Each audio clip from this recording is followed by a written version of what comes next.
Buenos días, querido público. Estamos muy contentos de transmitir en este su bonito programa para toda nuestra comunidad estudiantil y público en general. Junto a mis compañeras Cecilia, Fernanda, Abigail, Mirella y su servidor Jesús Antonio, les damos la más cordial de las bienvenidas. ¡Comenzamos! El día de hoy estaremos abordando distintos temas de suma importancia en la sociedad, donde cada caso lo podemos vivir día a día en nuestra vida cotidiana, con el fin de mejorar y de saber de manera correcta lo que nos emplea el derecho mercantil.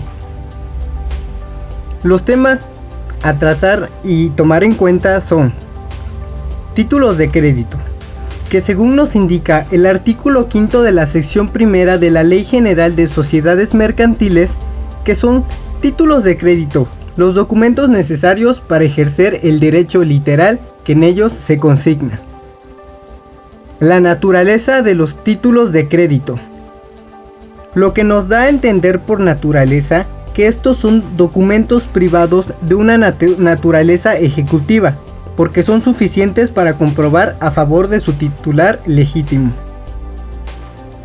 Características y su funcionamiento, que son los de incorporación, legitimación, literalidad y autonomía. Tipos de títulos de crédito. Los tipos de título de crédito son los clasificados según la doctrina.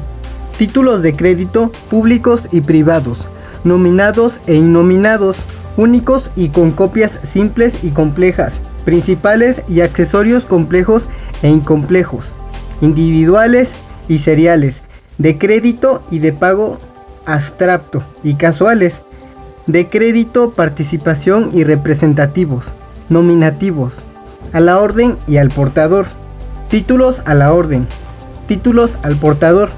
También existen algunos tipos de crédito como lo son títulos de crédito que han sido reconocidos por la Ley de Títulos y Operaciones de Crédito. Son los siguientes: letra de cambio, pagaré, cheque, obligaciones o bonos. El cheque, el pagaré y la letra de cambio. La letra de cambio es el más importante de los títulos de crédito. Ella ha dado nombre a la rama del derecho que se ocupa del estudio de los títulos, o sea, el derecho cambiario. En toma de ella se ha elaborado la doctrina jurídica de los títulos de crédito. Alrededor de ella se ha provocado un movimiento de unificación de los principios generales de los títulos. Y ella es, en las diversas legislaciones, el título de crédito fundamental, el pagaré, es un título de crédito que contiene la promesa incondicional del suscriptor de pagar una suma de dinero en la época y lugar determinado, a la orden del tomador. El cheque constituye un instrumento de pago que simplifica las grandes operaciones monetarias y compensa los créditos y las deudas respectivamente. El proceso del cheque a lo largo del tiempo ha permitido distintas formas de transmisión, lo que sirvió para aumentar su circulación y sus usos bancarios. También estaremos hablando de las acciones, obligaciones o bonos. En el tema de acciones, obligaciones o bonos hablaremos acerca de cuáles son las acciones que deben tomar, situaciones y las obligaciones que nos correspondan como personas. Como así son acreedores de derechos, también somos acreedores de obligaciones. También hablaremos de el endoso y el aval. El tema del endoso y el aval puede que le suene raro la palabra endoso, pues bien, este término es usado para transmitir.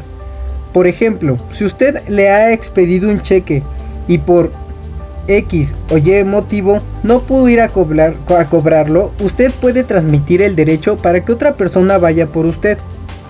Pero para esto se necesita una serie de requisitos. El endoso no solo se usa para transmitir derechos, sino también para transmitir obligaciones. El aval. Algunos de nosotros en algún momento ya hemos hecho el papel de aval, pero tenga cuidado. No está mal que quiera quedar bien con alguien en algún momento, ya sea el compadre, la comadre o la amiga, pero también entendiendo cuáles son las consecuencias que puede llegar a tener. Así como hablaremos de los tipos de endoso. Este tema viene ligado con el tema anterior sobre qué es el endoso y cómo se utiliza, así como solo abordaremos en breve como mencionando cuáles son los diferentes tipos de endosos que existen. También estaremos hablando de la clase de aval, las operaciones de crédito, el crédito y su apertura, el certificado de participación, el descuento y la cuenta corriente, el depósito mercantil, el depósito bancario y el depósito de mercancías en almacenes generales de depósito. Esto y mucho más estaremos abordando en este programa. Acompáñenos.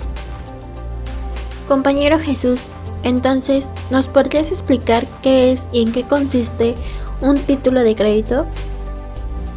Claro, y como previamente mencioné, un título de crédito es un documento necesario para ejercer el derecho literal que en ello se consigne. Pero antes debemos mencionar que un crédito es una operación financiera en la que una persona, en este caso que es el acreedor, le realiza un préstamo por alguna determinada cantidad a la persona que queda como deudor. Esto también lo podemos ver con las grandes financieras y negocios encargadas de comercializar muebles, en su mayoría. Estas les otorgan créditos a sus clientes. Son empresas de gran renombre, como Coppel, Electra, Compartamos, solo por mencionar unas cuantas. Estas hacen grandes negocios a través de los créditos que le otorgan a sus clientes, ya que no solo hacen por vender o por buenas personas, sino también para sacar jugosas ganancias de los intereses moratorios que le puedan ganar al expedir su crédito. Esto ha sido un gran negocio por décadas y lo seguirá siendo. Es el por qué demasiados empresarios deciden invertir en empresas encargadas de la comercialización de productos de uso humano a crédito, ya que estos depositan su confianza en el deudor y en caso del incumplimiento se las pueden cobrar mucho mejor, sobrepasando los costos iniciales del producto o la cosa. Estos títulos de crédito poseen características muy particulares, como lo son la incorporación. Esto nos dice que no es más que el derecho que está constituido en el documento, es decir, que el documento y el derecho que representa están unidos de tal manera que si no está el documento no se puede ejercer el derecho reclamado. Y aunque puede ser el derecho o incluso muy obvio, es algo elemental que desde el principio se debe de tener siempre que se hable de un título de crédito. Literalidad. Este se le denomina a la medida de los derechos y obligaciones incorporados en el documento. Esto es lo que aparece escrito en el mismo, sin que se pueda hacer valor derechos que no se encuentren en los expresamente consignado a como lo dicta la Ley General de Sociedades Mercantiles. En pocas palabras nos dice que si el papel está decreto que el deudor debe 20,000 pesos en su moneda nacional es porque así lo fue establecido por las dos partes y está obligado el deuda al cumplimiento del pago ya mencionado. También se especifica la fecha y lugar de pago según las características otorgadas por el beneficiario. Autonomía. Consiste en que se hace inoponible al tenedor de títulos las aceptaciones personales que tenga el deudor en contra del beneficiario y a los que hayan tenido con anterioridad al título. Esto requiere y quiere decir que el título de crédito no es autónomo por sí solo sí. No es autónomo en la manera de quien la posee tiene derecho sobre el título y nadie más. Abstracción. Por último, se encuentra la abstracción. Este consiste precisamente en que las excepciones casuales no son oponibles a los títulos de crédito. Lo único que puede oponerse son las excepciones derivadas del propio título, llamadas cambiarias y excepciones personales. Bueno, el siguiente tema a tratar son los tipos de crédito, que nos explicará más a detalle mis compañeras. Por favor, Cecilia, explícanos sobre los tipos de títulos de crédito. Claro que sí. Bueno, basándome a la doctrina, atendiendo a diversos criterios, por el carácter del emisor, por los derechos que se incorporan, se clasifican títulos de créditos públicos y privados. Son títulos públicos que son emitidos por gobierno federal, estatal o municipal, autorizados por alguna ley o reglamento legislativo. Por ejemplo, de estos son los certificados de la Tesorería de la Federación o CETES o los bonos de desarrollo o bondes. Dentro de esta clase podemos mencionar algunos como los emitidos por Petróleos Mexicanos y que se conocieron como Petrobonos. También participan dentro de este carácter aquellos certificados de participación emitidos por fideicomisos públicos. Son títulos privados los emitidos por los particulares, es decir, que provienen de persona física o jurídica de naturaleza privada y que no tengan carácter gubernativo alguno. El siguiente es títulos nominados e innominados. Los títulos nominados son todos los títulos de créditos previstos por la ley de la materia, en razón de que se le atribuye una denominación, se regula su emisión y transmisión y las circunstancias que son propias. Por ejemplo, la letra de cambio, el pagaré, el cheque, las obligaciones, los certificados de participación, el certificado de depósito y el bono de prenda. De ahí son los títulos innominados, son los que no tienen ni denominación propia ni regulación en la ley, que han sido creados por los usos mercantiles. Rodríguez cita como ejemplo de estos a los certificados de participación cinematográfica. Estos documentos se emiten provistos de cupones y en series. La ley de títulos permite que la existencia de este tipo de documentos, pues el artículo 14 de la Ley de Títulos y Operaciones de Crédito dice que los documentos y los actos a los que este título se refiere solo producirán los efectos previstos por el mismo cuando contengan los mencionados y llenen los requisitos señalados por la ley y que esta no presuma expresamente. Por lo tanto, no es legalmente posible crear títulos de crédito fuera de los previstos de la ley. Otra clasificación sería los títulos únicos y con copias. Son únicos aquellos que no admiten reproducción. Dado a estos existen los títulos duplicables, es decir, los que al ser creados pueden ser emitidos en 2 o más ejemplares. Por ejemplo, la ley permite que la letra de cambio sean expedido 1 o varios ejemplares y que se hagan copias de la misma con determinados efectos jurídicos. En el artículo 117 de la Ley de Títulos y Operaciones de Crédito nos dice que cuando la letra no contenga la cláusula única, el tomador tendrá derecho en el que el girador le expida 1 o más ejemplares idénticos, pagando todos los gastos que se causen.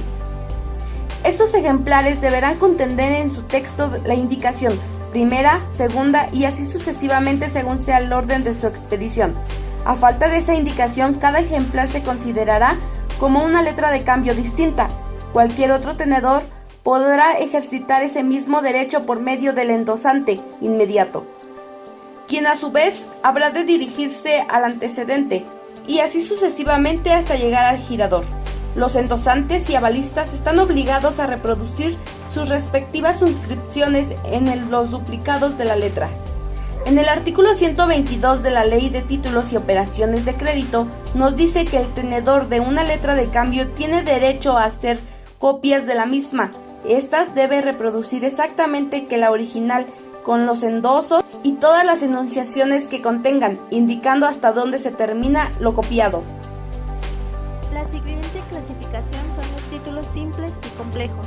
Los títulos de crédito simples son aquellos que otorgan una sola prestación, como el pagaré, y los complejos originan diversas prestaciones, como las acciones, dan derecho al voto, a la propiedad de la acción, etc.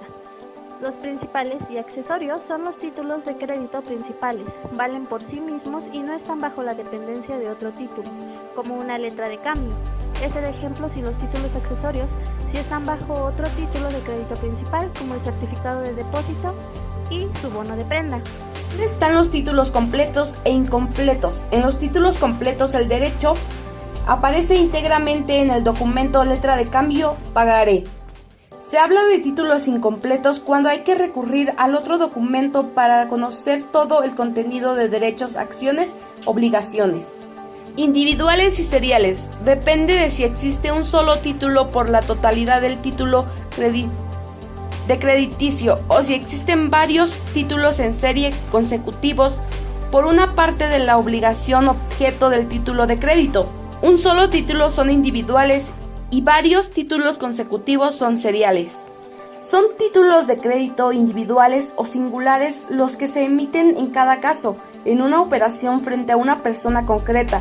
Los títulos de crédito seriales o en masa constituyen una serie de títulos emanados en la declaración de voluntad frente a la pluralidad indeterminada de personas, como las acciones de una sociedad anónima. De crédito y de pago.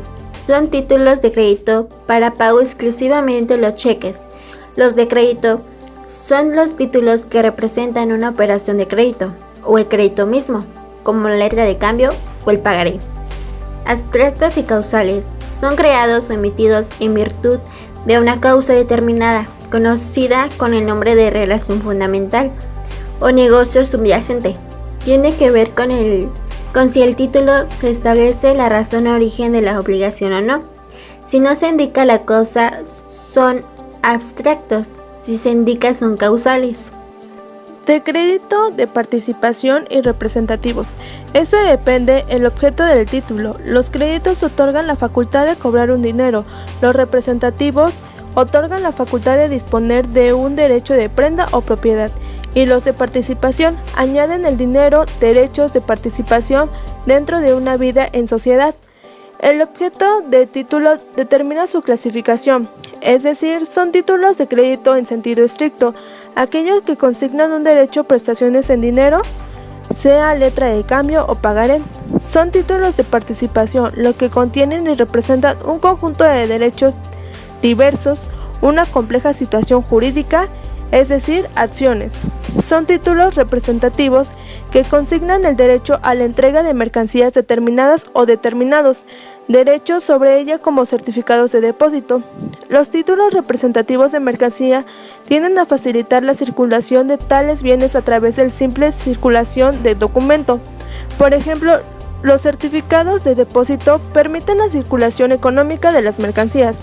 La entrega del título equivale a la entrega de mercancías. Asimismo, el artículo 19 de la Ley de Títulos y Operaciones de Crédito dispone que los títulos representativos de mercancía atribuyen a su poseedor legítimo el derecho exclusivo a disponer de las mercancías que en ellos son mencionadas. Nominativos, a la orden y al portador. El artículo 21 de la Ley General de Títulos y Operaciones de Crédito regula los títulos nominativos y al portador. Según la forma de su circulación, el artículo 23 de la ley ya mencionada dice que son títulos nominativos los expedidos a favor de una persona cuyo nombre consigna en el mismo texto del documento. El artículo 26 de esta ley dice que pueden ser transmisibles por endoso y entrega de títulos, mismo sin perjuicio de que puedan transmitirse por cualquier otro medio legal. El artículo 25 de la mencionada ley expresa que estos títulos de crédito se entregarán siempre y a la orden, salvo intención en el texto, de no a la orden o no negociable. Los títulos nominativos generalmente inscriben en un registro emisor y solamente se reconocen a los inscritos según lo dispone el artículo 24 de la Ley de Títulos y Operaciones de Crédito. Los títulos de crédito a la orden no requieren de un registro emisor y para transmitirlos solamente se endosa y se entrega el propio título, según el artículo 26 de dicha ley ya mencionada. A la orden es una cláusula que se debe ser pagada el título a favor de la persona a la que se le expide y o que goza de la propiedad del título vía endoso. Tanto en los títulos nominativos como a la orden, según el artículo 18 de la ley antes citada, que las transmisiones del título de crédito implica el traspaso del derecho principal en el consignado, y a falta de estipulación en contrario, la transmisión del derecho a los intereses y dividendos caídos, así como las garantías y demás derechos accesorios. El artículo 38 de la ley citada refiere a que es propietario de un título nominativo o a la orden la persona cuyo favor expida y no haya un endoso escrito en el mismo título, y si existe, el propietario es el último tenedor. Los títulos de crédito al portador, según el artículo 69 de la Ley de Títulos de Crédito, expresa que son títulos al portador los que no están expedidos a favor de persona determinada, contengan o no la cláusula al portador. Y el artículo 70 de la citada ley agrega que los títulos de crédito al portador se transmiten por simple tradición. Bueno, mi compañera Mireya les hablará otros artículos de los títulos al portador. Continúa, por favor. Claro que sí. Bueno, el artículo 71 nos dice que la suscripción de títulos al portador obliga a quien la hace a cubrirlo a cualquiera que se lo presente, aunque el título haya entrado a circulación contra la voluntad del suscriptor o después de que lo sobrevengan de su muerte o incapacidad. Artículo 72 de la Ley de Títulos y Operaciones de Crédito dice que los títulos al portador que contengan la obligación de pagar alguna suma de dinero no podrán ser puestos en circulación sino en los casos establecidos en la ley expresamente y conforme a las reglas en ellas prescriptas. El artículo 73 nos dice que los títulos al portador solo pueden ser reivindicados cuando su posesión se pierda por robo o extravío y únicamente están obligados a restituirlos o devolver las sumas recibidas por su cobro o transmisión, quienes lo hubieren hallado o subtraído, y las personas que lo adquieran, conociendo o debiendo conocer las causas viciosas de la posesión de quien lo transfirió. La pérdida del título por las causas solo da derecho a que las acciones personales se puedan derivarse del negocio jurídico o del hecho ilícito que la hayan ocasionado o producido. El artículo 74 dice que quien haya sufrido la pérdida o robo de un título al portador puede pedir que se le notifiquen al emisor o librador por el juez del lugar donde se deba hacer el pago. La notificación obliga al emisor o librador a cubrir el principal e interés del título al denunciante, después de prescritas las ocasiones o acciones que nazcan del mismo, siempre que antes no se presente a cobrarlos un poseedor de buena fe. En este último caso, el pago debe hacerse al portador, quedando librados para que el denunciante, el emisor o el librador. 75. Cuando un título al portador no esté en condiciones de circular por haber sido destruido o mutilado en parte, el tenedor puede pedir su cancelación y reposición conforme al procedimiento previsto para los títulos nominativos. Vaya, qué interesante. Creo que para nosotros es muy importante para así llevarlo a cabo y podemos comprender más a detalle su clasificación. Bueno, les doy las gracias a mis compañeras por habernos explicado este tema tan importante. Ahora pasaremos al siguiente tema, que es el cheque, el pagaré y la letra de cambio.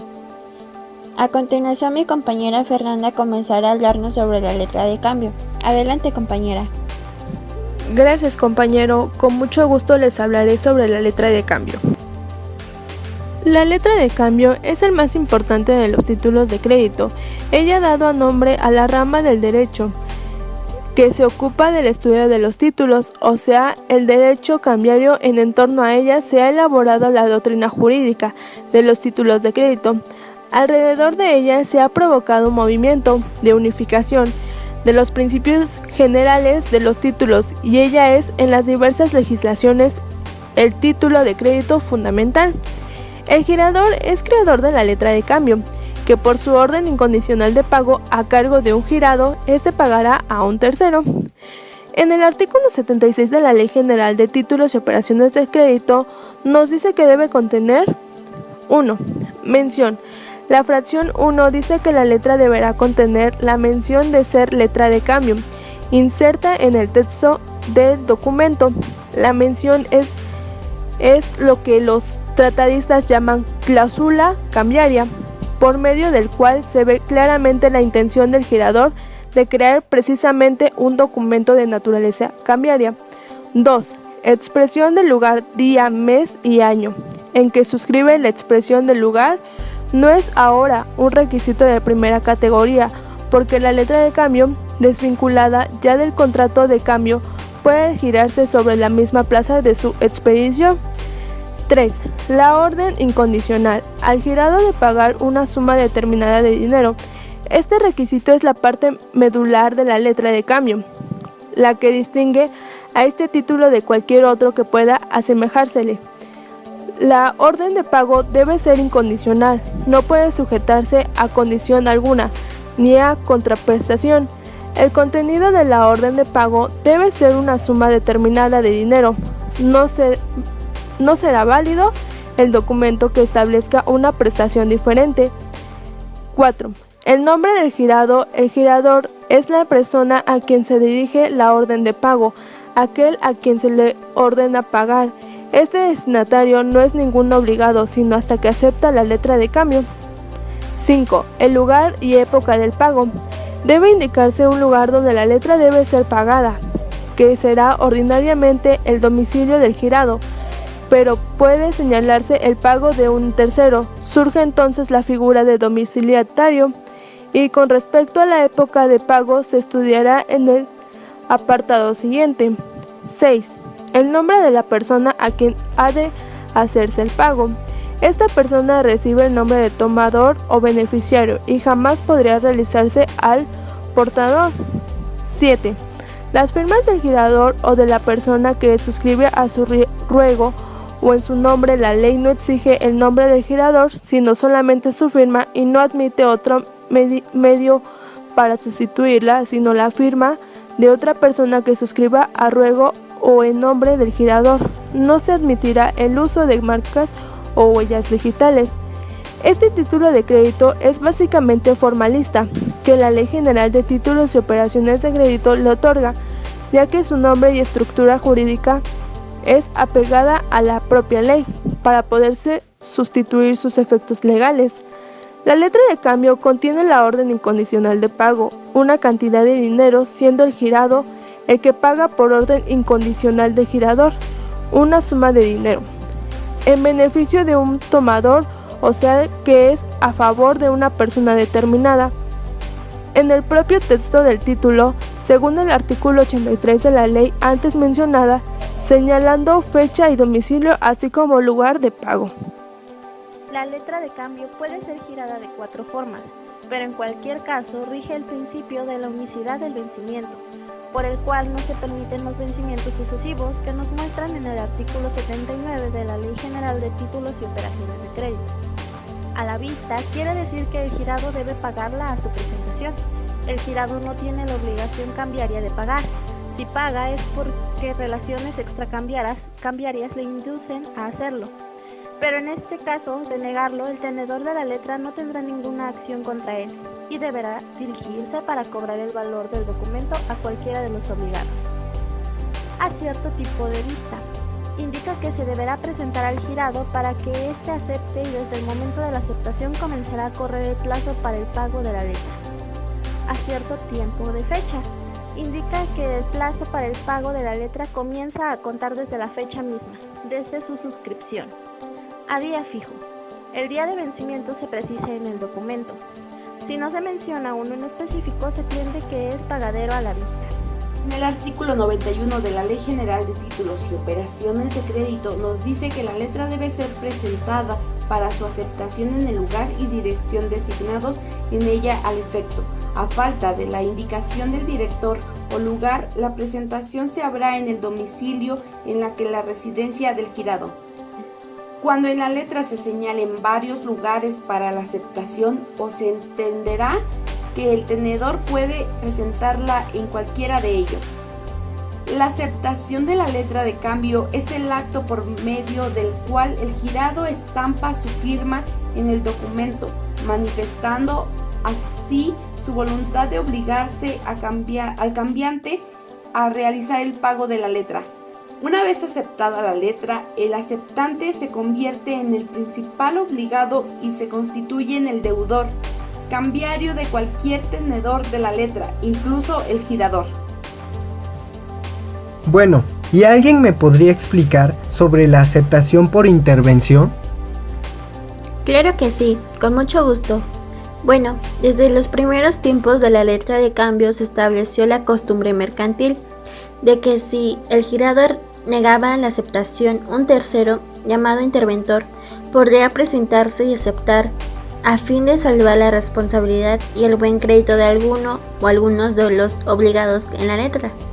Así surgió la figura jurídica de la aceptación por intervención o por honor. Para que tenga lugar la intervención es necesario que la letra se proteste por falta de aceptación. A continuación mencionaré algunos de los artículos que está citada en la Ley General de Títulos y Operaciones de Crédito. Artículo 102. La letra de cambio no acepta por el girado. Puede serlo por intervención después del protesto respectivo. Artículo 103. El tenedor está obligado a admitir la aceptación por intervención de las personas que se refiere el artículo 92 de la Ley General de Títulos y Operaciones de Crédito. Es facultativo para él admitir o rehusar la aceptación por intervención del girado, que no aceptó, de cualquier otra persona obligada, ya en la misma letra o de un tercero.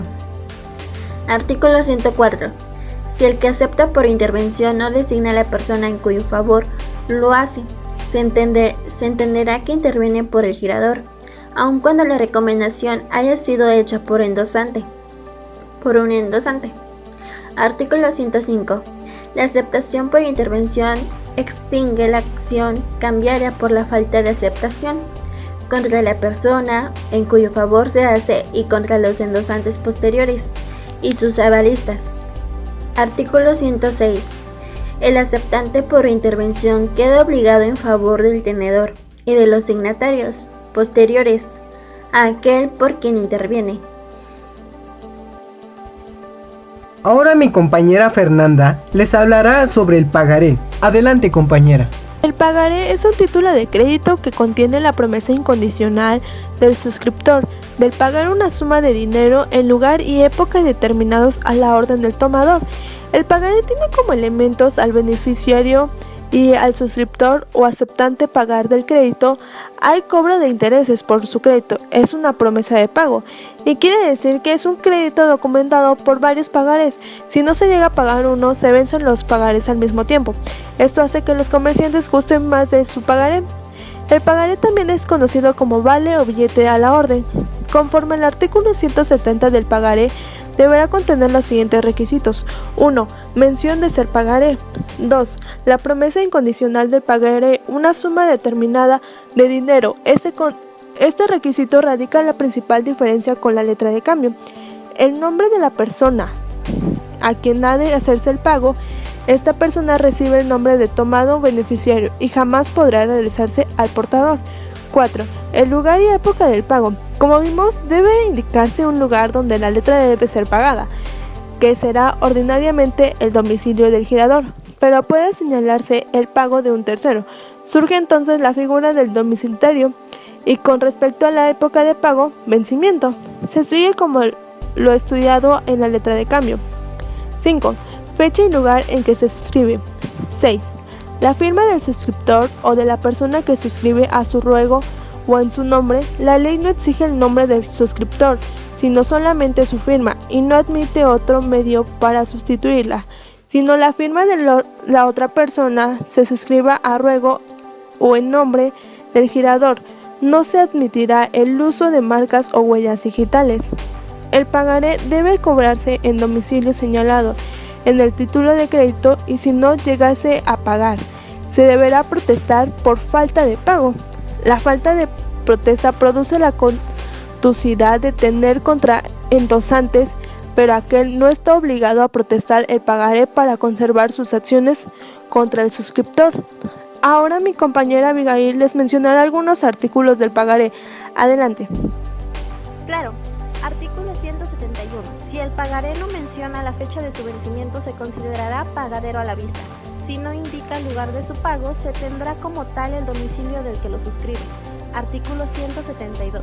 Los pagarés exigibles a cierto plazo de la vista deben ser presentados dentro de los 6 meses que sigan a su fecha.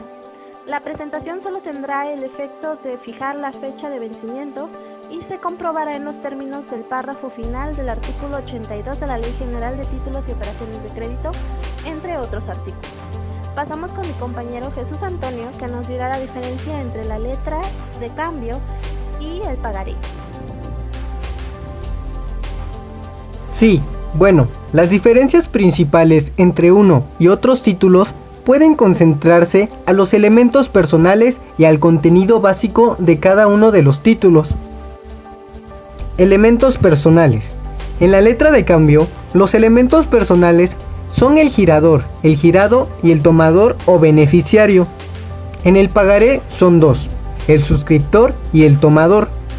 El suscriptor equivale al aceptante en una letra de cambio. Contenido. En la letra de cambio se trata de una orden de pago. En el pagaré es una promesa de pago. Intereses. Una diferencia más es que, conforme a la ley, al pagaré se le pueden estipular intereses y a la letra de cambio no. A continuación pasaremos con mi compañera Mireya, que nos explicará sobre el cheque. Adelante, por favor. El cheque es muy semejante a la letra de cambio, y tanto que la ley norteamericana lo define siguiendo a la ley inglesa como una letra de cambio pagadera a la vista y girada contra un banco, nuestra ley exige que el cheque sea librado contra un banco y se agrega que solo puede ser expedido por quien, teniendo fondos disponibles en la institución de crédito, sea autorizado por esta parte para librar cheques a su cargo. El contrato de cheque, los bancos reciben de sus clientes dinero que se les obliga a devolver a la vista cuando el cliente lo requiera. Para documentar las órdenes de pago de los clientes se utilizan los cheques. Por el contrario de cheque, el banco se obliga a recibir dinero de su cuenta habiente al mantener el saldo de la cuenta de disposición de este y a pagar los cheques del cliente libre a su cargo al saldo de la cuenta. A la cuenta de cheques se le denomina en la práctica bancaria cuenta corriente de cheques, porque la cuenta habiente hace entregas de que se abonan y libra cheques que se le cargan a ser pagados, por lo que la cuenta tiene que ser una consecuencia indefinida. El cheque es un presupuesto de la normalidad, no de la esencia del cheque. ¿Puede una persona librar cheques y no tener la cuenta del tenedor? Podrá ejercitar las acciones correspondientes contra los obligados e incluso el librador recibirá una sanción, y si el banco se le negare a pagar un cheque sin causa justa, infringiendo sus obligaciones derivadas del contrato del cheque, también deberá pagar al librador una pena no menor al 20% del cheque desatenido. Los fondos disponibles. La existencia de fondos disponibles es también un presupuesto de la regularidad del cheque, presupuesto cuya existencia no influye sobre la eficacia del título y cuya ausencia es sancionada. También el cheque es un documento para pagar sumas de dinero, sin ser dinero, y cobrarle en un banco, previo depósito en el banco.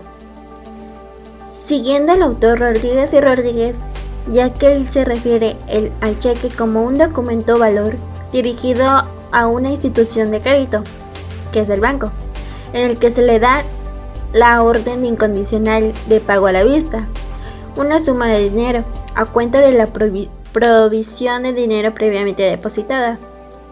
El cheque es un título de crédito en virtud del cual una persona llamada librador ordena incondicionalmente a una institución de crédito, que es librado, el pago de una suma de dinero a favor de una tercera persona llamada beneficiario.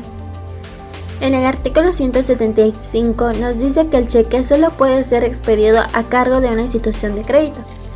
El cheque solo puede ser expedido por quien teniendo fondos disponibles en una institución de crédito sea autorizado por esta para liberar cheques a su cargo. Mencionaremos lo establecido en el artículo 176 de la Ley General de Títulos y Operaciones de Crédito. 1. Mención de ser cheque inserta en el texto del documento. 2. Lugar y fecha en que se expide. 3. La orden incondicional de pagar una suma determinada de dinero. 4. El nombre del librado. El librado del cheque en el cheque debe de ser una institución de crédito autorizada para operar con cuentas de cheques. 5. El lugar de pago. 6. La firma del librador. El cheque debe pagarse en el momento en que se presenta el librado, como el título de crédito que es. El pago del cheque debe hacerse precisamente contra su entrega. Responsabilidad del librador. El librador es el principal responsable del pago del cheque y la ley no le permite estipular lo contrario. Por eso en el cheque la acción cambiaria directa se ejercita contra el librador y sus avalistas. La ley equipará al librador como el aceptante de la letra de cambio y la acción de regreso en contra de los endosantes y sus avalistas. El librador de un cheque que se presente en tiempo y que no pague por su causa impuntuable al librador es el responsable de los daños y perjuicios que sufra el tenedor. La responsabilidad del librado, la institución de crédito que autorice a una persona para expandir cheques está obligada a cubrir hasta el importante de las sumas que tenga a disposición del librador. Cuando la institución se niegue sin justa causa a pagar un cheque, debe resarcionar al librador de los daños y prejuicios. Ahora mi compañera Mireya les mencionará algunos de los artículos del cheque. Sí, les mencionaré algunos artículos que son de suma importancia y estos son: artículo 178 de la Ley General de Títulos y Operaciones. Se refiere a que el cheque será siempre pagadero a la vista. Cualquier inserción en contrario se tendrá por no puesta. El cheque presentado al pago antes del día indicado como fecha de expedición es pagadero el día de la presentación. Los cheques son nominativos y al portador, según el artículo 179 de la ley ya citada, el cheque que no indique a favor de quien se expide, así como lo emitido de la persona determinada y que, además, contenga la cláusula al portador, se considerará al portador. El cheque nominativo puede ser expedido a favor de un tercero, del mismo librador o del librado. El cheque expedido o endosado a favor del librado no será negociable. Artículo 180 de la ley citada ordena que el cheque debe ser presentado para su pago en la dirección ya indicada y, a falta de esa indicación, debe hacerlo principal establecimiento para el librado tenga un lugar de pago. El artículo 181, los pagos deberán presentarse para su pago dentro de los 15 días naturales que sigan al día de su fecha si fuesen pagaderos en el mismo lugar de su expedición. 2. Dentro del mismo mes si fuesen expedidos y pagaderos en diversos lugares dentro del territorio nacional. 3. Dentro de 3 meses si fuesen expedidos en el extranjero y pagaderos en el territorio nacional. 4. Dentro de 3 meses si fueren expedidos dentro del territorio nacional para ser pagaderos en el extranjero, siempre que no fijen otro plazo las leyes del lugar de presentación. El artículo 183. El librador es responsable del pago del cheque. Cualquier estipulación en contrario se tendrá por no hecha. 194. La alteración de la cantidad por la que el cheque fue expedido o la falsificación de la firma del librador no pueden ser invocadas por este para objetar el pago hecho del librado, si el librador o ha dado lugar a ellas por su culpa o por la de sus factores, representantes o dependientes. Cuando el cheque aparezca expedido en el esqueleto de los del librado hubiere proporcionado al librador, este solo podrá objetar el pago si la falsificación o la copia fueren notorias o también habiendo perdido el esqueleto o el talonario. Hubiere dado aviso oportuno a la pérdida al librado. Todo convenio contrario a lo dispuesto en este artículo es nulo. El artículo 195, el que pague con cheque un título de crédito mencionándolo así en el cheque, será considerado como un depositario del título, mientras que el cheque no sea cubierto durante el plazo legal señalado de su presentación. La falta del pago o el pago parcial del cheque se considerarán como falta de pago o pago parcial del título de crédito. Y una vez protestado el cheque, el tenedor tendrá derecho a la restitución del título y al pago de los gastos de cobranza y del protesto del cheque. Y previo el protesto correspondiente podrá ejercitar las acciones que por el título no pagado se complementan. Si el depositario de este no lo restituye al ser requerido para hacerlo ante el juez, notario, corredor o ante la primera autoridad política del lugar, se hará constar ese hecho en el acta relativa y ésta producirá los efectos del protesto para la conservación de las acciones y derechos que del título nazcan. Los plazos señalados para que el protesto de los títulos de crédito en pago en los cuales se hayan recibido cheques empezarán a correr desde la fecha en que estos sean legalmente protestados, conservándose entre tanto todas las acciones que correspondan al tenedor del título. El cheque como elemento de pago circula en todo el mundo y sustituye al dinero. Hoy con las tarjetas electrónicas, los bancos ya expiden el cheque electrónico con base en una tarjeta electrónica que sirve para cobrar cheques normales depositados en una cuenta con opción a cajero automático que paga a la presentación de la tarjeta. Aclarando, la tarjeta no es cheque, es un mecanismo electrónico de identificación del usuario ante un cajero electrónico. Y la tarjeta funciona por un contrato de apertura de cuenta celebrado por un banco. Con los cheques de viajero se pueden pagar servicios en todo el mundo, comprando dichos cheques en México, previo depósito y pago de servicios.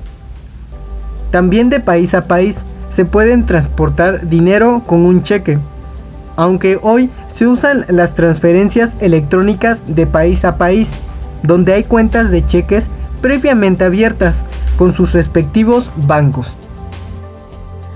Con la letra de cambio, estos títulos tienen naturaleza semejante. El cheque tiene previo depósito en dinero para apertura de cuenta de cheques en banco autorizado por el Estado y es pagadero a plazo, y lo libra o expide el tenedor que tiene la cuenta de cheques y previo fondo depositado en el banco contratado.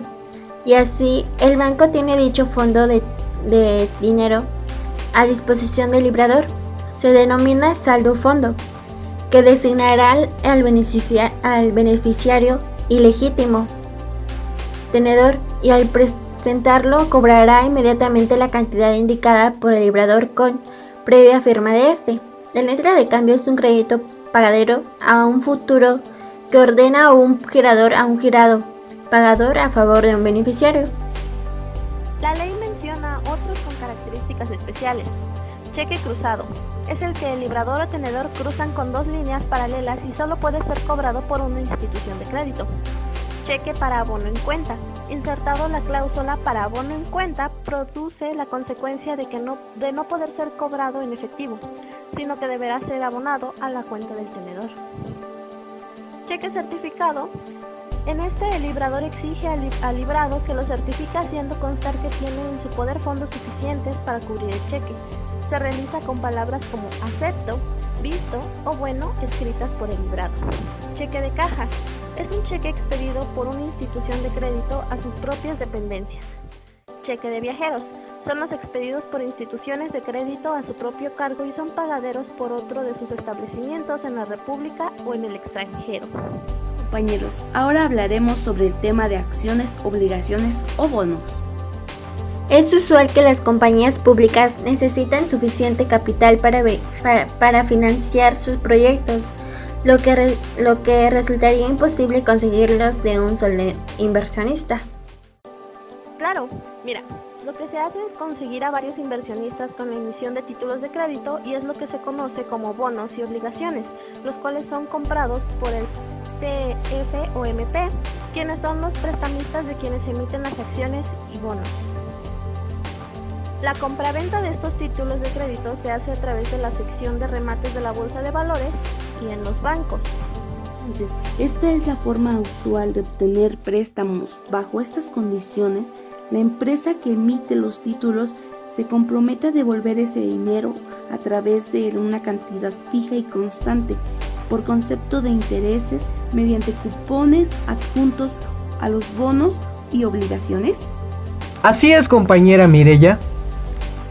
También la emisora obliga a reintegrar el valor del título de crédito en la fecha en que se redima o en la fecha de su vencimiento. ¿Y hay otras maneras de conseguirlo? Sí, otra forma de conseguir dinero ajeno es a través de la emisión de acciones, en cuyo caso los inversionistas o accionistas se convierten en copropietarios de la empresa y las utilidades las pagan a través de dividendos que se originan de las utilidades de la empresa. Perfecto, ya entendí.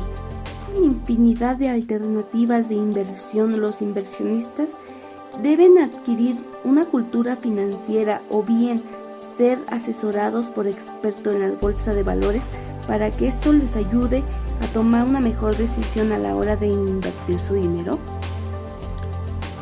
Ahora entraremos al tema de endoso y aval. ¿Podrás explicar qué es el endoso? Yo te explico, mire. El endoso nos permite al remitente ceder el crédito cambiario o nombrar un mandatario para su cobranza. Este nombramiento se realiza mediante una cláusula en la letra que se escribe primero en el anverso y después al dorso, o sea, el endoso. Originalmente la cláusula de transmisión se limitaba para crear una presunción de mandato a favor del poseedor del título con facultades para comparecer en el juicio. ¿Aval? ¿Y qué es un aval? En derecho mercantil se utiliza este término como sinónimo de fianza, por lo cual sería el contrato por el que el avalista se obliga a pagar o cumplir por un tercero, o sea, el avalado. En el supuesto de no hacerlo Pero dime, ¿quiénes pueden ser avales? Cualquiera persona que no ha intervenido en la letra o cualquiera de los siguientes consignatarios de la misma. ¿Y se necesitan algunos requisitos específicos para ser aval? Pues el aval debe constar en la letra o en hoja que se le adhiera. Se expresará con la fórmula por aval u otro equivalente y debe llevar la firma de quien lo presta. La sola firma puesta en la letra, cuando no se la puede atribuir otro significado, se tendrá como aval. Artículo 111 de la Ley General de Títulos, Operaciones de Crédito. También abordaremos el tema de tipos de endoso. El endoso se clasifica en 1. Endoso en propiedad, 2. Endoso en procuración y 3. Endoso en garantía. Ahora empezaremos a ver todo lo relacionado con el aval. Primero empezaremos con qué es un aval. El artículo 109 nos dice que mediante el aval se garantiza en todo o en parte el pago de la letra de cambio. ¿Y qué nos dice el artículo 109 de la Ley de Títulos y Operaciones de Crédito? El artículo 109 nos dice que mediante el aval se garantiza en todo o en parte el pago de la letra de cambio. Muy interesante. Ahora, ¿quién puede ser aval? Cualquier persona que no ha intervenido en la letra o cualquiera de los siguientes signatarios de la misma. Artículo 111 de la Ley General de Títulos y Operaciones de Crédito. Como nos menciona el artículo 110 de la Ley General de Títulos y Operaciones de Crédito, dice que puede presentar el aval quien no ha intervenido en la letra y cualquiera de los signatarios de ella. ¿Cuáles son los requisitos formales del aval? El aval debe constar en la letra o en la hoja que se le añera. Se expresa con la fórmula por aval u otro equivalente y debe llevar la firma de quien lo presenta. La sola firma puesta en la letra, cuando no se le puede atribuir otro significado, se tendrá como aval. Artículo 111 de la Ley General de Títulos y Operaciones de Crédito. Lo que nos menciona el artículo 111. El aval debe constar en la letra o en la hoja que se añera. A este se expresará con la fórmula por aval u otros equivalentes y debe llevar la firma de quien lo presta. La sola firma puesta en la letra, cuando no se le puede atribuir otro significado, se tendrá como aval. Asimismo, el aval debe de indicar la persona por quien se presta. A falta de tal indicación, se entiende que garantiza las obligaciones del aceptante y si no lo hubiere, las del girador. ¿Y cuáles son las clases de aval? Los avales se dividen en dos clases, que son las siguientes. Aval general o total.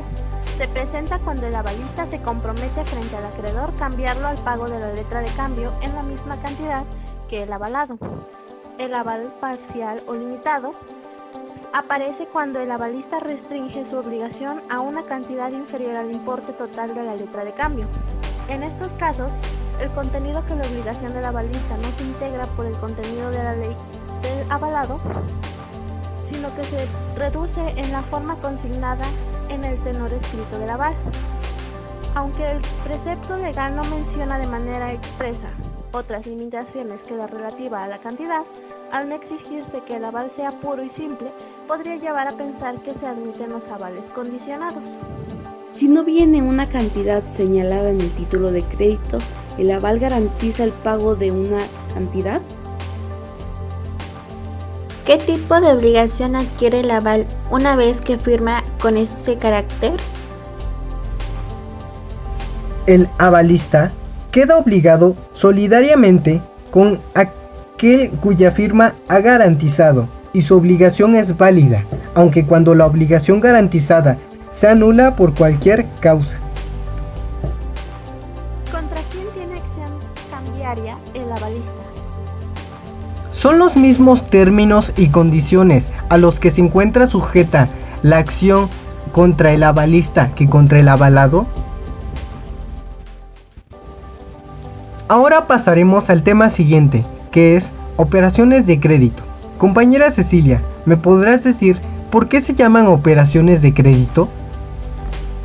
Se le llaman operaciones de crédito en sentido amplio a todas las operaciones reguladas por la Ley General de Títulos y Operaciones de Crédito, mientras que en un sentido estricto son solo aquellas que implican estatuye, que se estima mercantil el depósito si las cosas depositadas son objeto de comercio, o si se hace a consecuencia de una operación mercantil. Un punto importante que nos menciona es el artículo 259, que dice que en virtud del reporto, el reportador adquiere por una suma de dinero la propiedad de títulos de crédito y se obliga a transferir el reportado la propiedad de otros tantos títulos de la misma especie, en el plazo convenido y contrarreembolsado del mismo precio más su premio. El premio queda en beneficio del reportador, salvo pacto del contrario. El reporto se perfecciona por la entrega de títulos y por su endoso cuando sean nominativos. También nos menciona el artículo 260, que dice que el reporto debe constar por escrito expresándose el nombre completo del reportador y del reportado, la clase de los títulos dando en el reporto y los datos necesarios para su identificación, el término fijado para el vencimiento de la operación, del precio o del premio pactados a la manera de calcularlos. Otro artículo sería el 261. Nos dice que si los títulos atribuyen un derecho de opción que deba ser ejercitado durante el reporto, el reportador tiene obligación a ejercitarlo por cuenta del reportado, pero este último deberá proveerlo de los fondos suficientes 2 días antes, por lo menos, del vencimiento del plazo señalado para el ejercicio del derecho opcional. Otro artículo sería el 266, que nos habla que si el primer día hábil siguiente a la expiración del plazo en el que el reporto debe liquidarse, el reportado no liquida la operación ni de esta prorrogada, se tendrá por abandonada y el reportador podrá exigir desde luego al reportado el pago de las diferencias que resulten a su cargo. Ahora hablaremos sobre la apertura de crédito, que están no las mencionadas en el artículo 291. En virtud de la apertura de crédito, el acreditante se obliga a poner una suma de dinero a disposición del acreditado o a contraer por cuenta de éste una obligación, para que el mismo haga uso del crédito concedido en la forma y en los términos y condiciones convenidos, quedando obligado el acreditado a restituir el acreditante la suma de que disponga o a cubrirlo oportunamente por el importe de la obligación que contrajo, y en todo caso a pagar los intereses, prestaciones, gastos y comisiones que se estipulen. Señora Fernanda, ¿algo que quieras comentar?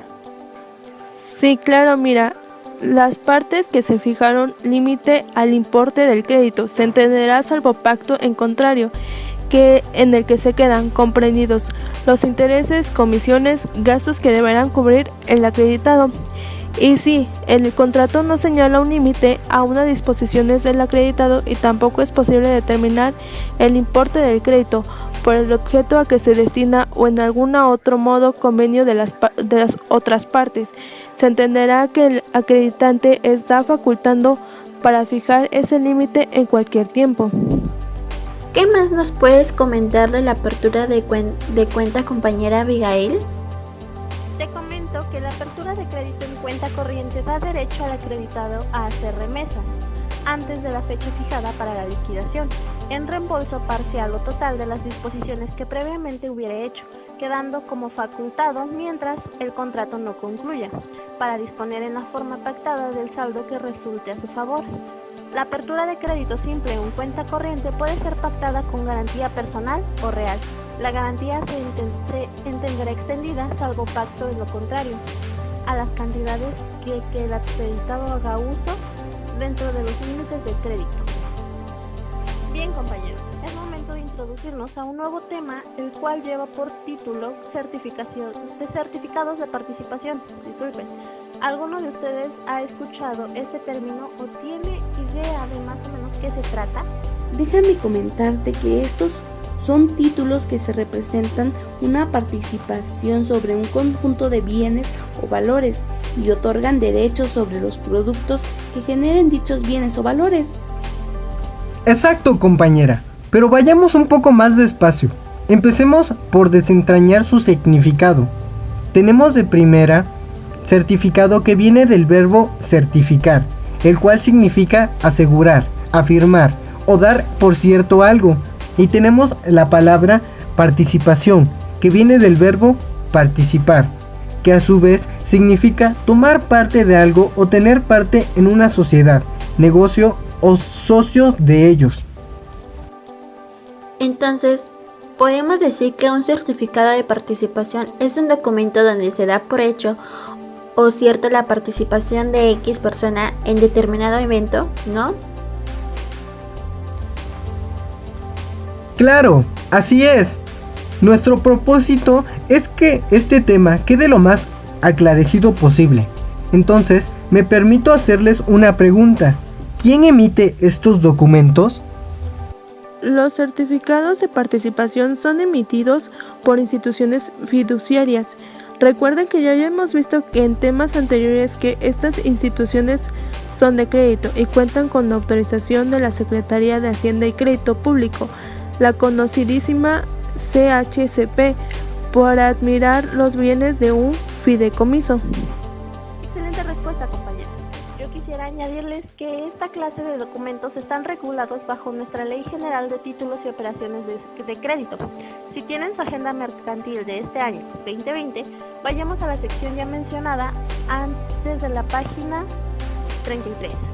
Ahí encontraremos el artículo 288-A, que nos dice, y cito: los certificados de participación son títulos de crédito que representan a el derecho a una parte alicuota de los frutos o rendimientos de los valores, derechos o bienes de cualquier clase que tenga el fideicomiso irrevocable para este propósito, la sociedad fiduciaria que los emita.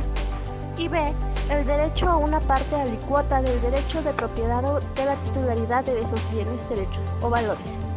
C, o bien el derecho de una parte alicuota del producto neto que resulte de la venta de dichos bienes, derechos o valores. Tengo una duda.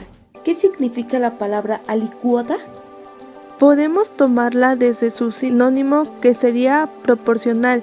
Entonces, si sustituimos la palabra alicuota por proporcional, ya nos hace más sentido el texto del artículo. En derecho, a veces escuchamos palabras que nos pueden sonar extrañas, pero nos desviamos tanto del tema. Sigamos, compañeros. ¿Alguno quiere comentar cuál es el procedimiento para la emisión de los certificados de participación? Yo abordaré el tema. Su emisión se hace mediante una declaratoria unilateral en la que se hace constar que 1. Denominación, el objetivo y domicilio de la sociedad emisora. 2. Una relación del acto constitutivo del fideicomiso. 3. Descripción amplia de los derechos o cosas materiales de la emisión. 4. Dictamen pericial que se define en el artículo 228 de la Ley General de Títulos y Operaciones de Comercio. 5. El importe de la emisión, con especificación del número y valor de los certificados, de los valores que se emitirán, series y subseries, si hubiere. 6. La naturaleza de los títulos y los derechos que en ellos confieran. 7. La denominación de los títulos. 8. Mínimo del rendimiento garantizado. 9. El término señalado por el pago de productos y rendimientos. Y si los certificados fueren amortizables, los plazos, condiciones y formas de amortización. 10. Los datos de registro que sean procedentes para la emisión de los bienes de la emisión y los antecedentes de la misma. 11. Designación de un prestante común de los tenedores de certificados y la aceptación de éste, como su declaración de haber certificado la constitución del fideicomiso, base de la emisión, de haber comprobado la existencia de los bienes fideicomitidos y la autenticidad del peritaje practicado sobre los mismos de acuerdo con el artículo 228. Cabe mencionar que si los certificados son ofrecidos a venta pública, tienen que contener en la propaganda los datos que mencionó mi compañero Jesús anteriormente. Ya vimos el procedimiento para la emisión de los certificados de la participación. Quisiera añadir cuál es el contenido que debe llevar el mismo, los cuales son 1. Nombre, nacionalidad y domicilio del titular del certificado.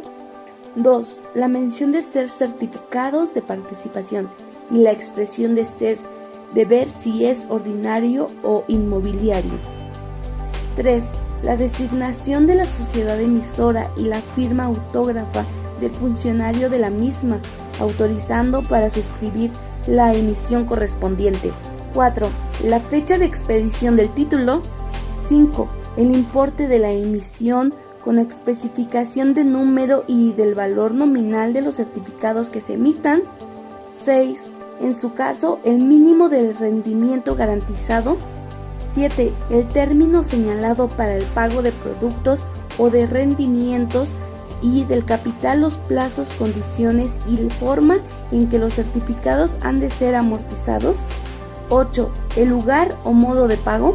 9.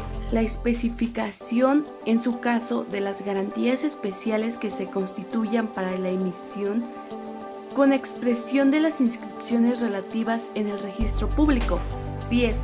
El lugar y la fecha del acta de emisión, con especificación de la fecha y el número de inscripción relativa en el registro de comercio. 11. La firma autógrafa del representante como los tenedores del certificado. Me llama la atención que hace mención a certificados inmobiliarios, ordinarios y amortizados. ¿A qué nos referimos con esto?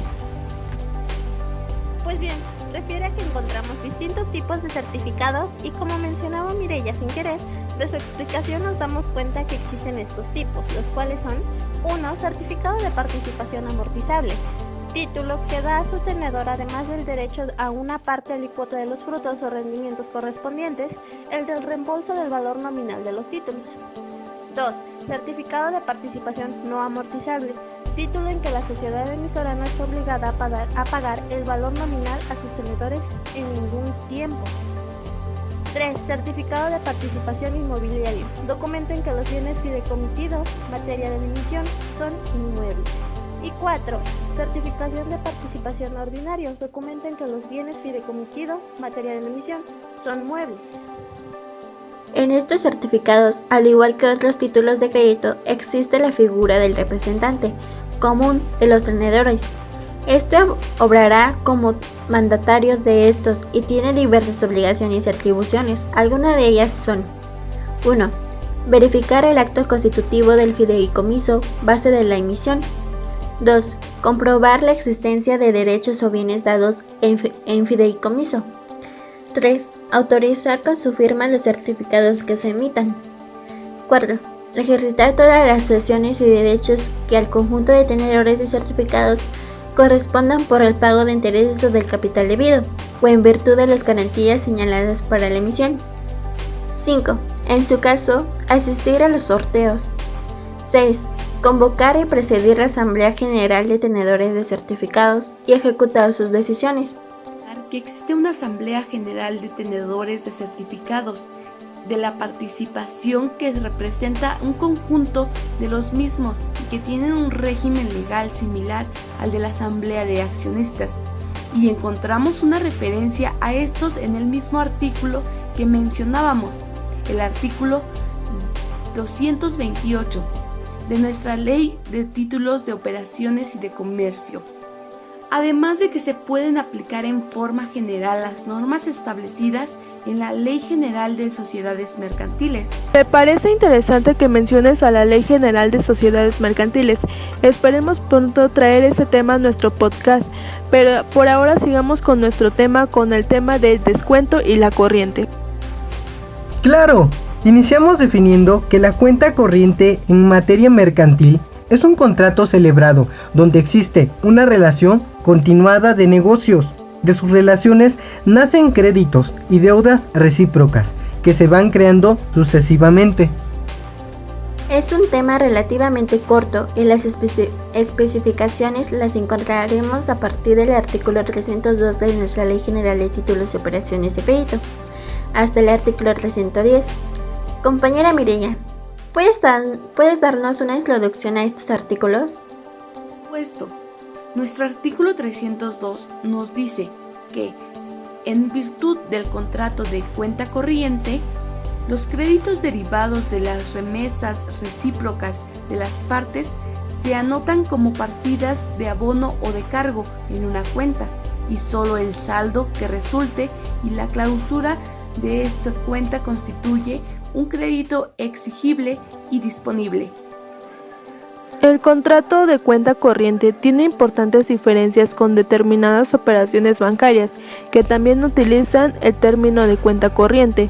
Se caracteriza por ser un contrato en virtud del cual el banco se obliga dentro del límite pactado y mediante una comisión que percibe del cliente al poner a disposición de éste y a medida de sus requerimientos, suma de dinero o a realizar otras prestaciones que le permitan obtener al cliente. En la apertura de crédito de cuenta corriente, el único que concede créditos en la entidad es la entidad bancaria, sin que exista recíproca concesión de crédito y compensación. Aunque cabe recalcar que no es un contrato exclusivamente bancario, ya que puede celebrarse entre particulares. La doctrina moderna indica que su contrato es normativo, es decir, tiene contenido variable.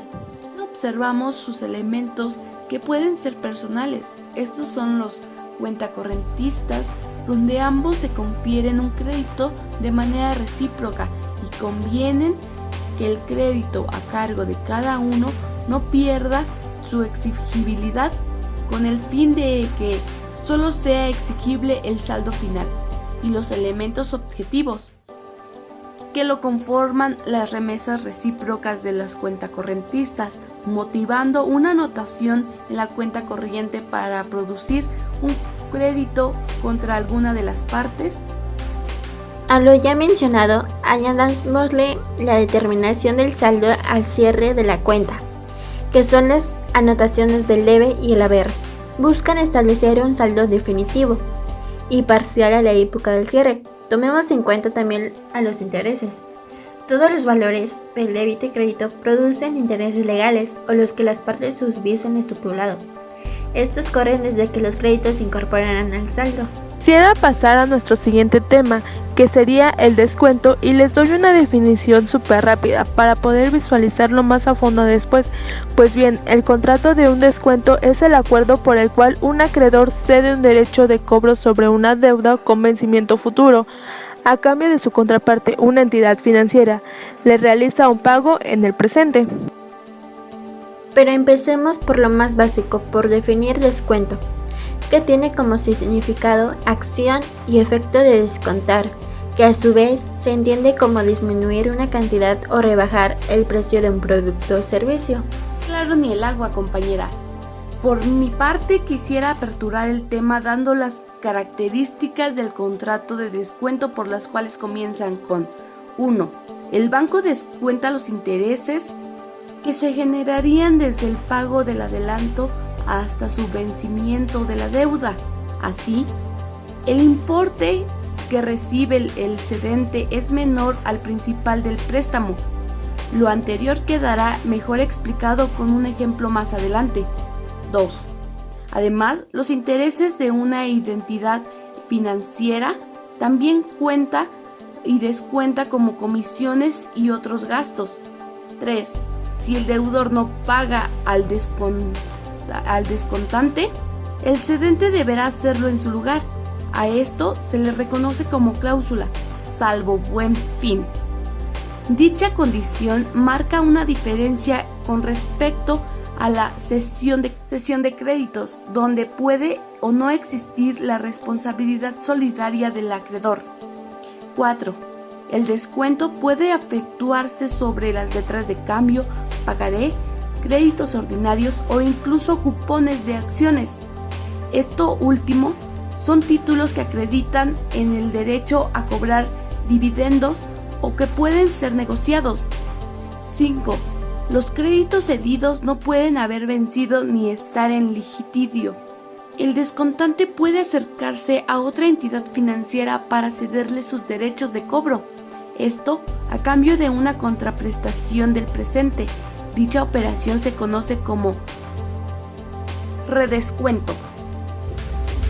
Complementando tu información, Mireya, déjame decirles que en nuestra Ley General de Títulos y Operaciones de Crédito, el artículo 288 nos dice lo siguiente: los créditos abiertos en los libros de comerciantes podrán ser objeto de descuento, aun cuando no estén aparados por títulos de crédito suscritos por el deudor.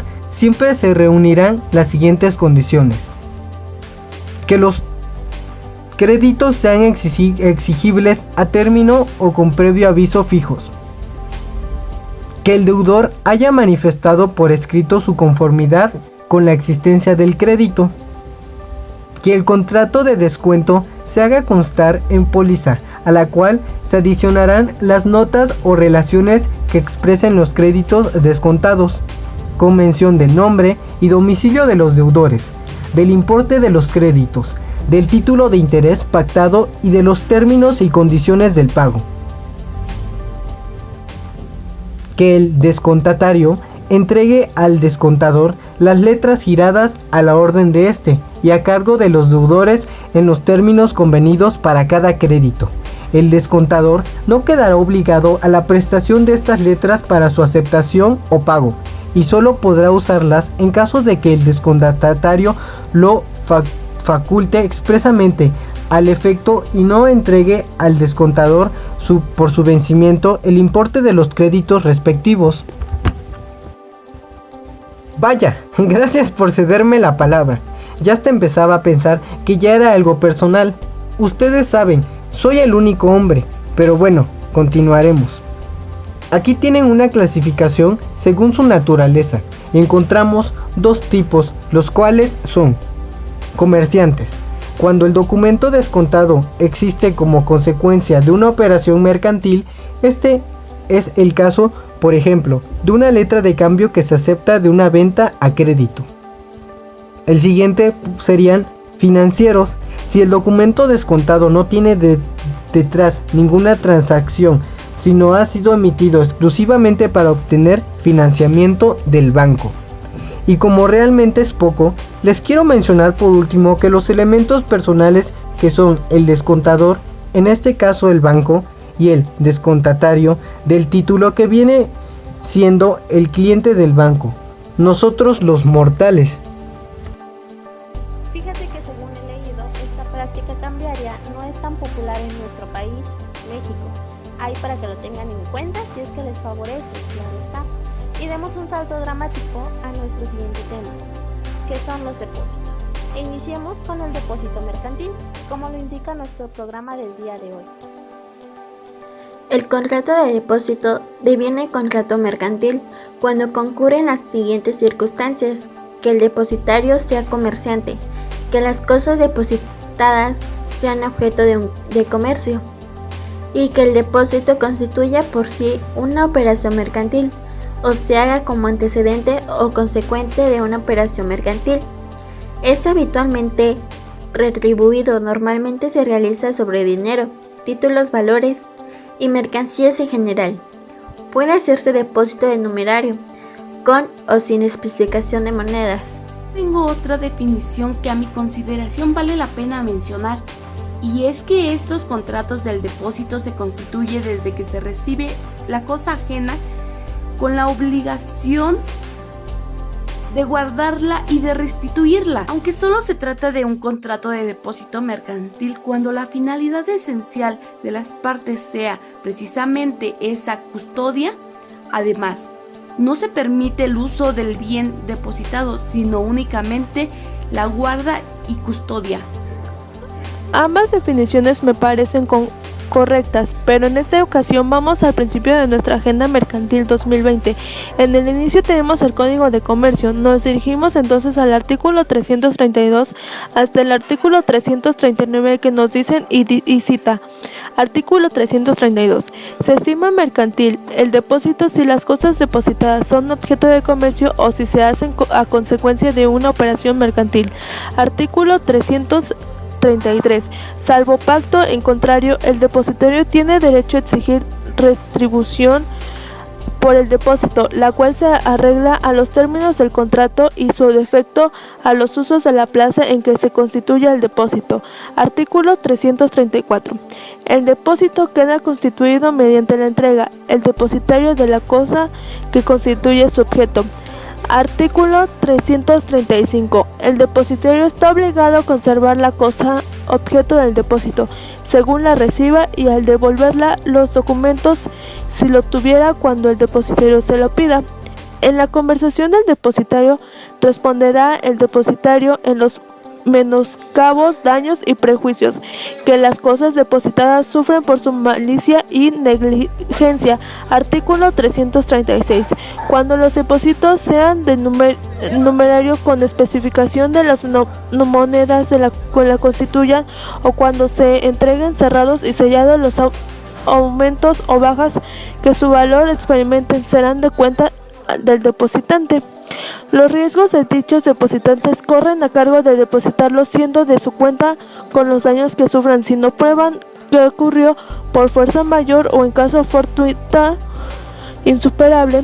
Cuando los depósitos en numeración se constituyen sin especificación de moneda o sin cerrar o sellar, el depositario responderá de su conservación y riesgos en los términos establecidos por el artículo anterior. Artículo 338.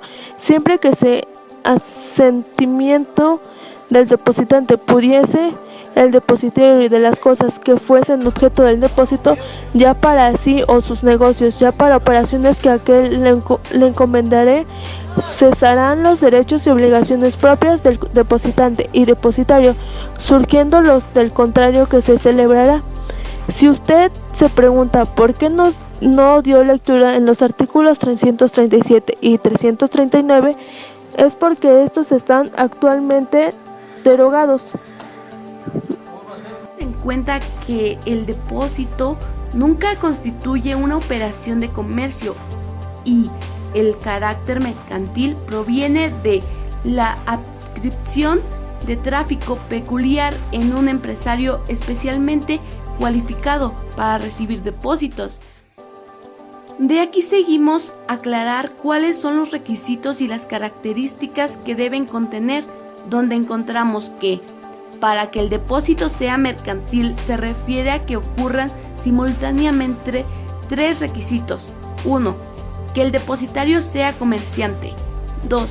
Que las cosas depositadas sean objeto de comercio, estén dentro del comercio de los hombres y que se trate de un bien mueble.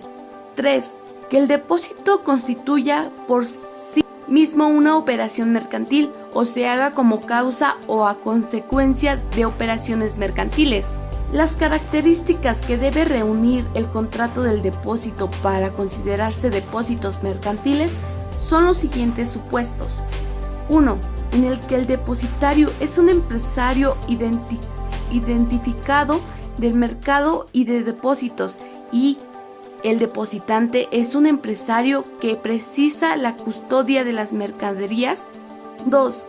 En los que el depositario es un empresario dedicado al comercio de depósitos y el depositante es un particular, no empresario, que precisa la custodia de un bien y no tienen carácter mercantil cuando 1. El depósito hecho en empresario oferente del medio mercado de los depósitos, cuando la otra cosa depositada no pertenece a su género de comercio.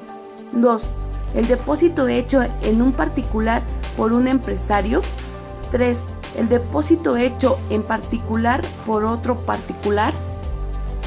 Así que el objeto de contrato ha de ser una cosa mueble, objeto de comercio para el depositario, sin lo cual el depósito deja de ser mercantil, lícita y no necesariamente propiedad del depositante. Ya que mencionaste el depositante, Mireya, quisiera hablar de las obligaciones de este y del depositario. El depositario está obligado a conservar la cosa objeto del depósito, respondiendo por daños y perjuicios que las cosas depositadas sufran por su malicia y negligencia. También responde de los daños que provengan de la naturaleza o vicio de las cosas, si en estos casos no hizo por su parte lo necesario para evitarlos o remediarlos, dando aviso al depositante en cuanto se manifiesten. El depositario mercantil debe presentar una activa diligencia en los servicios de custodia. Asimismo, tiene que devolverla, incluyendo los aumentos de la cosa. Dicha devolución ha de verificarse tan pronto lo pida el depositante.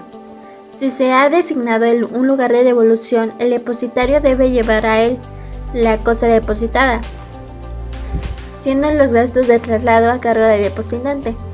Ahora bien, si este no se ha designado, la devolución se hace en el lugar en que se halle la cosa depositada, aunque no sea el mismo lugar en que se hizo el depósito.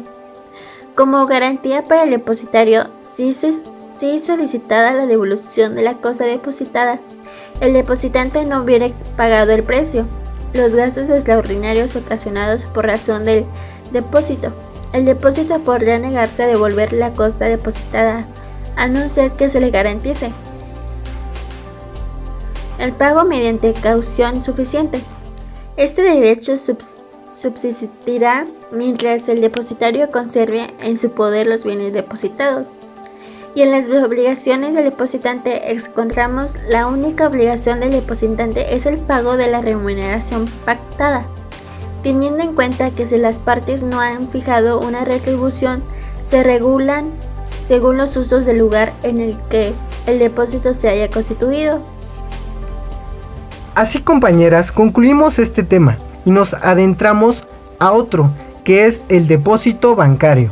Los depósitos bancarios son una forma de inversión y temas a explicar. lo que debes saber sobre ellos, qué tipos hay y cuáles son sus ventajas. Así es, compañero, el propósito de nuestro podcast es ponerles la información lo más clara posible, pero siguiendo el tema, los depósitos bancarios son productos financieros que se caracterizan por tratarse de un contrato en el cual una de las partes, como por ejemplo tú, pone a disposición de la entidad financiera dinero para que lo custodie y te lo reintegre con intereses pasados un periodo de tiempo que ha sido pactado con alteración, es decir, la acción de poner dinero en un banco durante un tiempo determinado y acordado para que te den beneficios a largo plazo. Con este tipo de inversiones tú decides cuánto dinero quieres invertir y el plazo del tiempo en el que quieres hacerlo, y la institución financiera devolverá el importe que has portado más a la cantidad que has generado los intereses que se aplican sobre este depósito. Este tipo de depósito viene definido en nuestro Código de Comercio en el artículo 267, que dice que el depósito de una suma determinada de dinero en moneda nacional o en divisas o en monedas extranjeras transfiere la propiedad del depositario y lo obliga a restituir la suma depositada en la misma especie, salvo lo dispuesto en el artículo siguiente. Y les voy a mencionar el artículo siguiente, que es el artículo 268.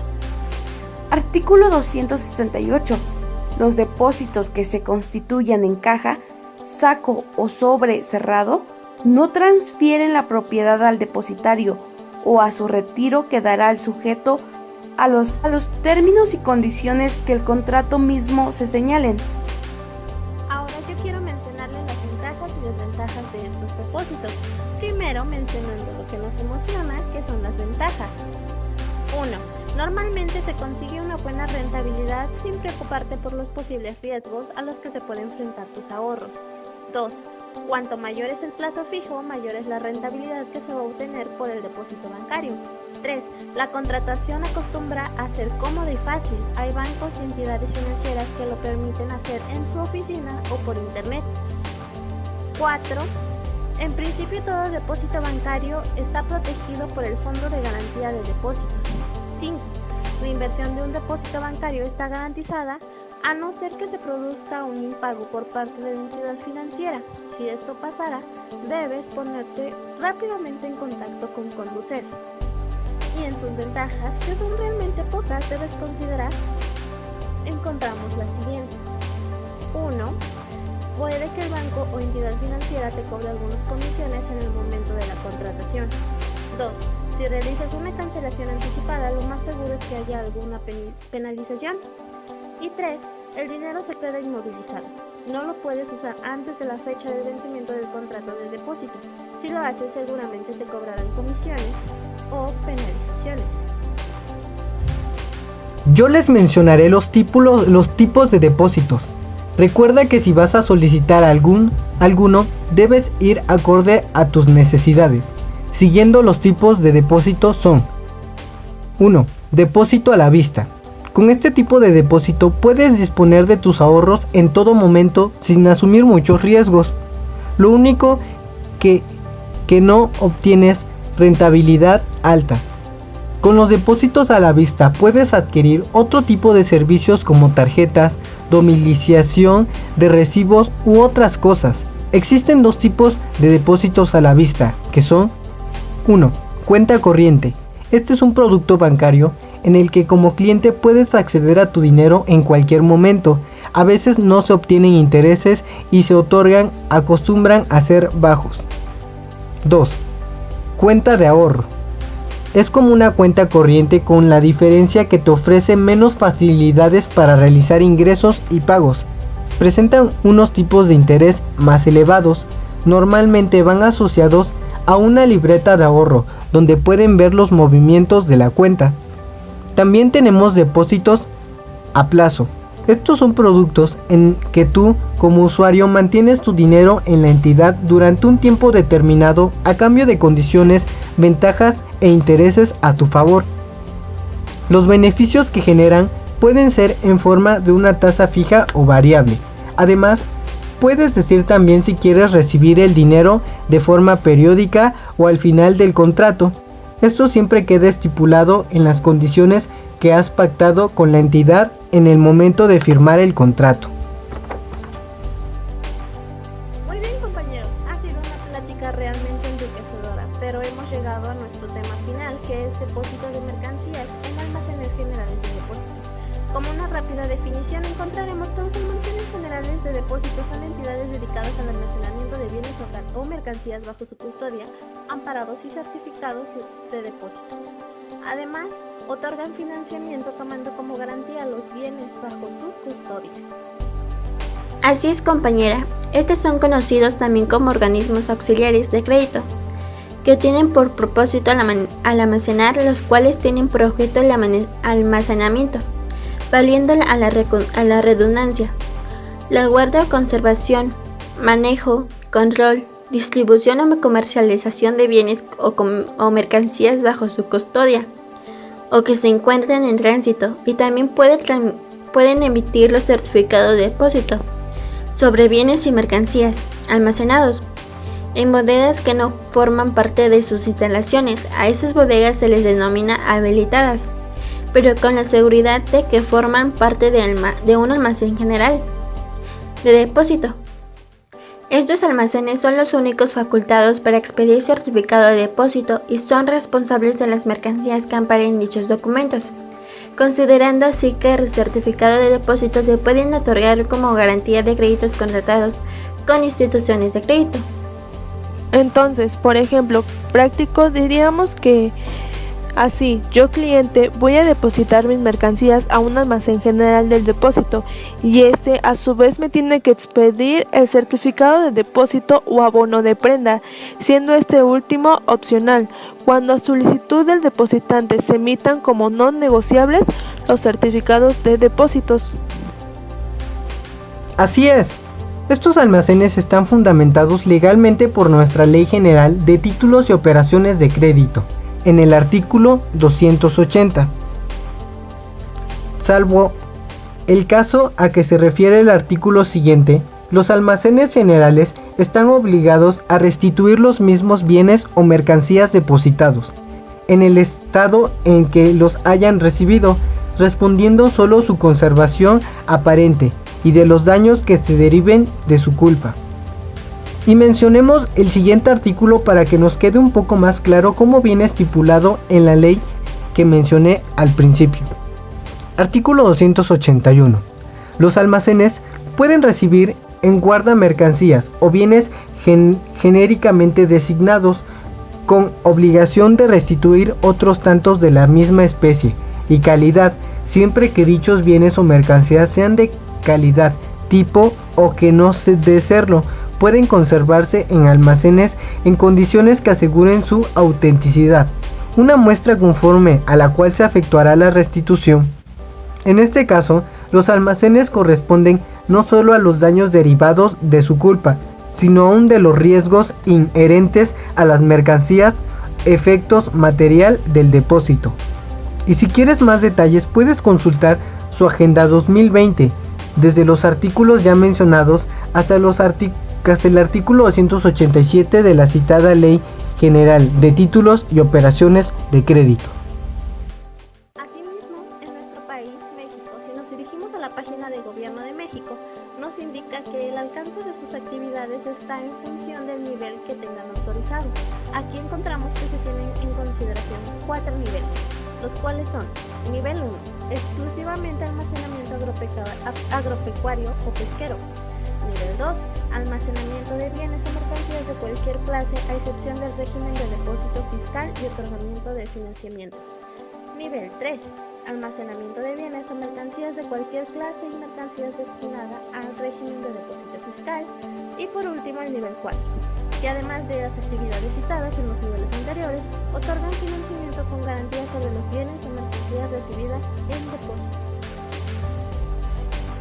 Pues, buen trabajo, compañeras. Las felicito por esta participación y les informo que hemos llegado al final de nuestro podcast.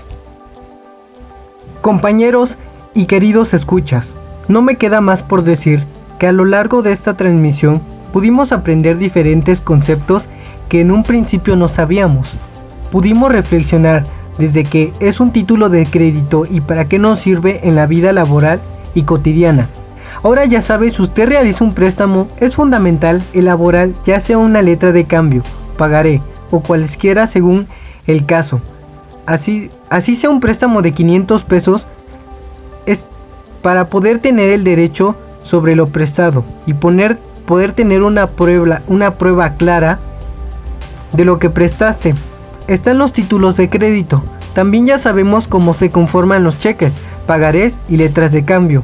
Y usted que nos está escuchando ya no será tan propenso a caer en un engaño por medio de los ya mencionados títulos de crédito, porque también ya sabemos cómo se pueden cancelar estos documentos de manera ilícita. Ahora sabemos rellenarlos de manera correcta y no caer en este tipo de engaños. También usted ya sabe las consecuencias si su comadre le pide sea su aval en algún tipo de crédito y todas las acciones que pueden imponer en su contra en caso del incumplimiento del pago. Así que ya la pensará 2 veces antes de ser aval. También no se olvide, en el caso de portar un cheque a su nombre, resguardarlo lo más que se pueda para evitar que se dañe y no ande dando vueltas para que le puedan expedir otro, ya que de lo contrario no podrá cobrarlo, dañado el documento. También sabemos que si alguien nos debe dinero y por más que insistamos no nos quiere pagar, pero esta persona le heredaron algún tipo de bien y no lo quiere aceptar por miedo a que los demandemos y así pueda hacer que pague, mediante la acción denominada oblicua podemos tomar derechos sobre lo que le corresponde de herencia, así para poder extinguir la deuda. También sabemos que si cometemos algún tipo de fraude, como por ejemplo el genérico, podemos recibir una sentencia de prisión que varía dependiendo el caso, pero que puede ser desde los 3 días hasta los 12 años de prisión. Así que si usted se quiere pasar de listo, mejor piénselo 2 veces, ya que es un delito que se paga con cárcel. Pero como sabemos que aquí en México eso con nuestros compatriotas no pasa, solo pasa por dejarlo y comentar. Estos conceptos ya nos han ayudado a comprender un poco más a detalle a lo que nos dicta el derecho mercantil y de que tarde o temprano pondremos en práctica algunas de estas buenas acciones para el bien de nuestra sociedad, ya seas un contador, un abogado, maestro o algún tipo de profesión u oficio. Sé que te será de gran ayuda de la misma manera que le va a servir mucho a su servidor. Por mi parte es todo, muchas gracias. Me ha parecido interesante todo este tema. A mi consideración siento mayor afinidad con la parte de los depósitos, ya que estos se ven relacionados mayormente con la parte contable, que es mi carrera. Aquí se nos muestran las partes esenciales del área contable, que son el debe y el haber. Entonces vemos la unidad que tiene la contabilidad con el derecho. Tomemos este tema con precaución y lo invito a usted, radio escucha, que si va a realizar cualquier depósito se asesore y consulte con usted cuál es el que le ofrece mayores resultados o beneficios y si se adapta a lo que está buscando. No se mete en problemas innecesarios con el banco, no lo necesita, créame. Fue un total gusto aportar lo que conozco de este tema en compañía de ustedes.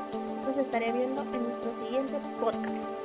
En mi conclusión puedo comentar que es interesante conocer cada uno de estos temas, ya que con ello nos hace conocer cómo se relacionan en nuestra vida diaria.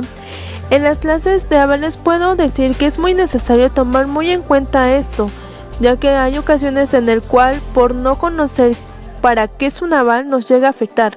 Por ejemplo, conozco un familiar que firmó como un aval con un amigo, el cual su amigo solicitó un crédito para comprar cosas necesarias para su casa, el cual el amigo de mi familiar dejó de pagar. Como lo tenía de aval, en este caso como fue mi familiar, le empezaron a llegar avisos a su domicilio donde le solicitaban que empezara a pagar la deuda que tenía con el banco. Mi familiar se vio obligado a pagar una deuda que no era de él, esto por el motivo de que fue aval. Con esto llego a mi conclusión de que ser aval llega a afectar cuando el acreditante no llega a pagar. Bueno, eso sería todo, nos vemos en un próximo video. En conclusión, para mí es de gran importancia el conocer y saber usar los títulos de crédito. ya que son muy útiles para la vida en general. Nos facilitan mucho las cosas dentro del derecho mercantil. En lo que respecta a rapidez, como ya se expuso, protege nuestros bienes de alguna forma al comprarlos o venderlos, pero principalmente su importancia radica en que ayudan a proteger nuestros derechos y deberes, dependiendo de cada caso. Para con los bienes materiales gracias a los títulos de crédito, ya que una de sus ventajas de los títulos de crédito es, por ejemplo, en un pagaré se ejerce el derecho de cobro por un monto, en una fecha y un deudor determinado. También facilitan el ejercicio legal porque se ejecuta el cobro a través de un juicio ejecutivo mercantil. En un cheque existen las ventajas de que sin tu firma el cheque no tiene validez. De igual manera te da protección y seguridad de no cargar contigo dinero en efectivo. Y gracias a esto te permite un mejor control de gastos, y en la letra de cambio es una forma más fácil de pagar tus deudas sin que te cobren intereses. Por lo tanto es un sistema útil de cobrar al deudor. Así como vimos durante la clase, es muy importante que traces 2 líneas horizontales donde escribes el monto y el nombre de los títulos de crédito, como el pagaré, la letra de cambio y el cheque, para que no lo puedan modificar o alterar a una persona. Creo que esto es algo que, como contadores, debemos de tener cuidado, ya que pueden alterar información financiera de la que nosotros somos responsables y no se presenten problemas legales. Con estos ejemplos se puede notar que las ventajas que ofrecen los títulos de crédito en la ejecución de actos de comercio es que nos pueden asegurar que el pago existirá de una forma u otra. Y eso agiliza mucho más todo, ya que se pueden obtener fácilmente y circulan muy rápido y es por eso que es de vital interés de que nosotros como estudiantes aprendamos a familiarizarnos con todo lo establecido en la teoría y en la práctica, ya que a lo mejor lo manejemos en un futuro. Bueno, hemos llegado al final de la producción de este video y de antemano les agradecemos que se hayan tomado el tiempo para ver nuestro podcast y aprender un poco más sobre el derecho mercantil, pues nosotros les compartimos sobre lo que aprendemos día a día en el Instituto Tecnológico de Tehuacán con el licenciado Enrique Cuauhtémoc. Pues en este segundo podcast de Derecho Mercantil hemos abordado temas muy interesantes para la comunidad en general, sobre de qué trata el cheque, un pagaré, una letra de cambio, qué es un endoso y qué papel toma un aval, etc. Así muchas personas lo pensarán 2 veces cuando alguien les pida de favor ser su aval. Seguiremos estudiando más para que en un próximo podcast les compartamos más sobre nuestro aprendizaje, sobre el derecho mercantil. Gracias por llegar hasta acá. Nos estamos reportando en nuestro próximo podcast.